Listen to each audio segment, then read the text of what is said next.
Hi everyone, welcome back to the channel. Today we are going to talk about something that has been popping up in the news again and again lately. Artillery, multiple rocket launchers, and of course, the name of our neighbor, Cambodia. In this video, I'm not here to stir up political drama or cheer for anyone to shoot at anyone, okay? The main point is to invite you to sit down together and look at an artillery board along a border as people who love different topics and as taxpayers.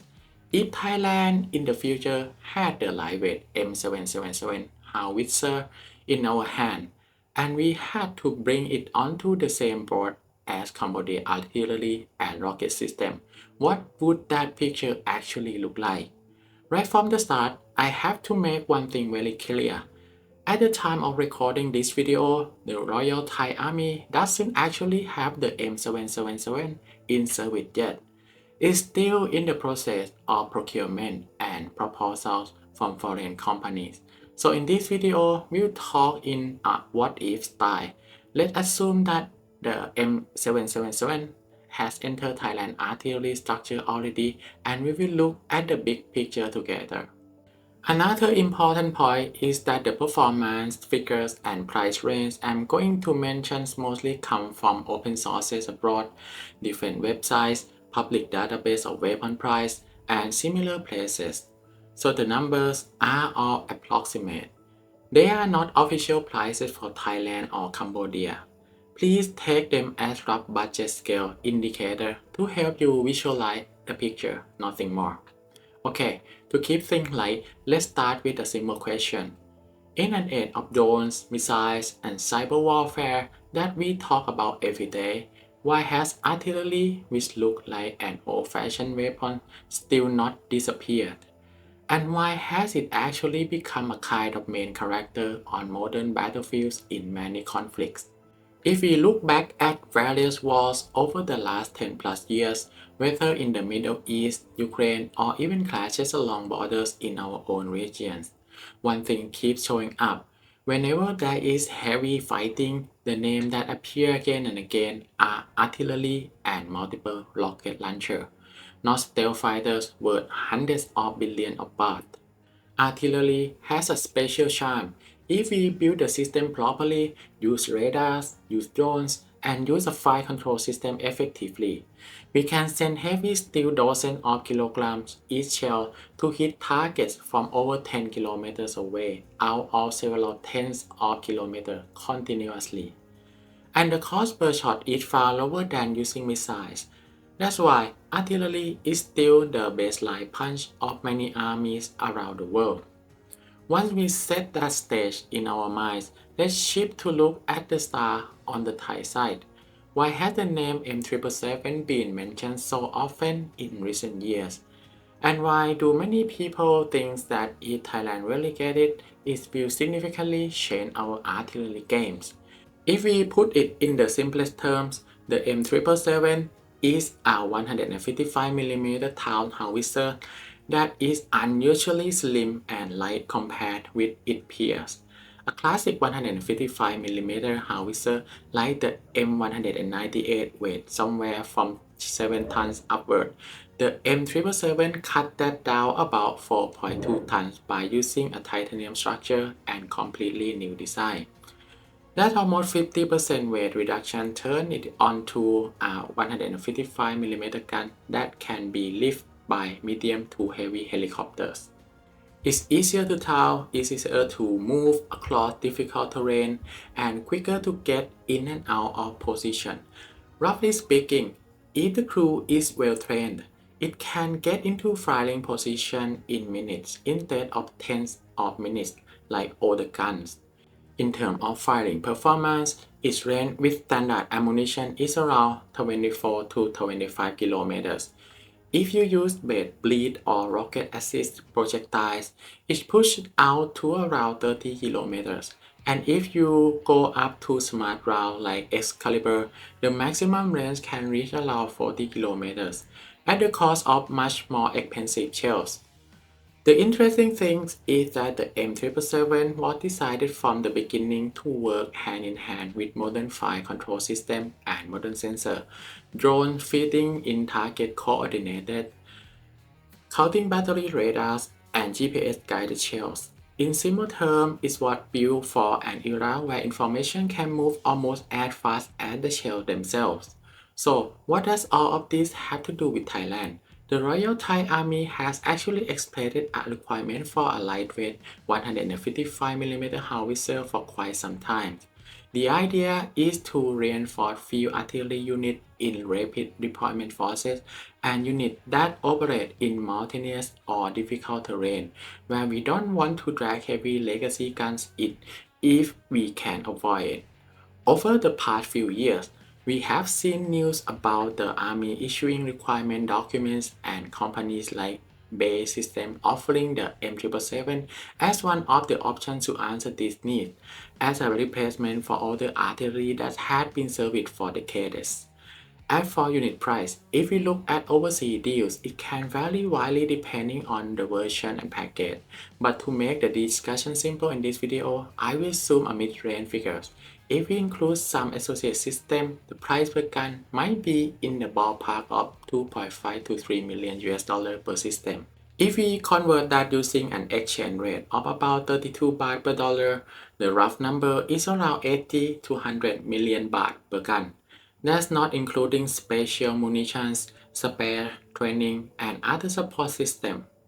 Even with that, we can already see that if we wanted to procure a full battalion for M777s, the deal would easily reach several billion to maybe around 10,000 million baht.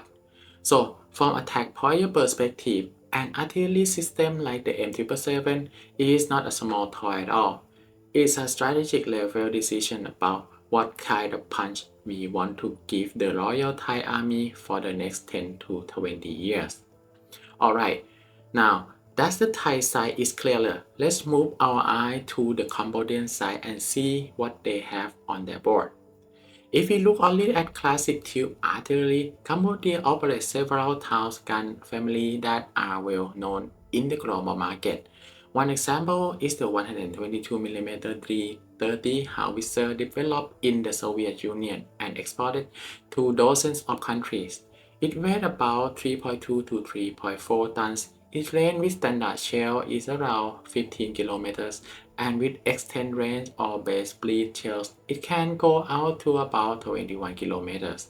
On top of that, there are 130mm guns like the Type 59-1, which China developed from the Soviet M46. These can have longer range in some variants, but also come with higher weight in simple terms. Cambodia has a set of classic artillery pieces that can still be very relevant and useful on modern battlefields if used properly. But what has drawn even more attention in the news in recent years are the multiple rocket launcher system or MLRS that Cambodia has acquired. These include 122mm systems such as the BM21 and heavier systems like the PSL-03 with 300mm rocket, which have range from the tens of kilometers out to over 100 kilometers depending on the rocket type. Many of you will already know the BM21 is a classic 122mm MLRS with 40 launch tubes originating from the Cold War. Its standard range is around 20 kilometers depending on the rocket. Its key feature is that it can fire a salvo, a steel rain that saturated a large area in a very short period of time. The PSL-03, on the other hand, is a true heavyweight in this family. It's a 300mm MLRS with 12 launch tubes mounted on an 8 multiplied by 8 truck. The vehicle weighs roughly 40 plus tons. According to various sources, its range is in the region of 70 to 100 kilometers or more, depending on the rocket variants. And some types can use guide rocket as well. If we look just at the price tag of such a rocket system, some equipment databases estimate that a PHL-03 system might cost around $9 million per launcher. Converting that at about 32 baht per dollar put it roughly in the 280 to 300 million baht range per vehicle. Again, not counting the cost of each rocket, which can also be very expensive. At this point, we can already see that just on the artillery and rocket side alone, without even talking about tanks or aircraft, the money tied up in this long-range fire system is enormous. Both Thailand and Cambodia have to think very carefully about how much to invest on which part of this spectrum, especially when budgets are not unlimited. To make the picture easier to understand, I've prepared a simple comparison table on screen. It compares the M777 which Thailand would like to have in the future with the D-30 Tau howitzer and the PHL-03 rocket system that Cambodia operates. The table doesn't go into every technical detail, it focuses on the vehicle type, range, weight, mobility, primary role, and lot procurement cost. The idea is to show where each piece stands on spectrum of long-range punch, precision punch, and area saturation punch. A small note here, all the prices you see in this table are rough estimates from open sources and an exchange rate at the end of 2025. They are meant only to show the budget scale. They are not the actual contract prices used by Thailand or Cambodia when negotiating. Now, when we look at the table together, I want you to pay attention to two big rows, the range row and the primary row. On the M777 side, we see a punch that is not as extreme in range as a 300mm rocket, but longer range than a classic Tau howitzer like the D-30. And if you use smart munitions, it became a very precise punch that can deliberately target individual high-value points without having to rely on luck about where the shell will land. The D-30 meanwhile represents a classic punch that emphasizes number and simplicity. It has been produced in large quantities, used in many countries, is relatively easy to maintain, and has medium range. It can continuously saturate frontline areas or support troops within that 10 plus kilometer land. It can continuously saturate frontline areas or support troops within that 10 plus kilometer band. Its strength is that it's a tough workhorse that still has real value on today's battlefields when used correctly. The PHL-03 is the punch that focuses on volume of fire and depth. It supposed send hundreds of kilograms of explosive down onto a large area, tens of kilometers to more than 100 kilometers away. Intuitively, it feels like having a giant sledgehammer to smash a wide area in one go. To put it simply, M777 is the precision punch, D-30 is the everyday work punch, and PHL-03 is the long-range area saturation punch.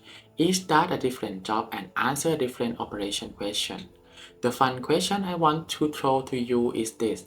If we take national flag off the board and just look at side A and side B, where side A is about to get a precise gun like M777 and side B has classic artillery plus a number of MLRS, what would the long-range game on the battlefield look like? Without going into live incidents on the Thai-Cambodian border in detail, what we see in many wars is this. The side that has precise artillery teams with drones and radars tend to try to hunt down the enemy artillery and rocket launcher first. That is counter battery fire. If you can neutralize the enemy's heavy punches quickly, you save a lot of your own troops' life. At the same time, the side that has lot of MLRS will naturally exploit their strengths in sweeping areas to make it harder for the enemy to mass forces. They might try to force the other side to spread out to avoid forming tight concentration that could become perfect target for rocket salvos. When you put these two concepts side by side, the game is no longer just about who has more teeth or who can shoot further. It becomes a thinking game. How do you use a limited number of precise punches to deal with the other side's saturation punches?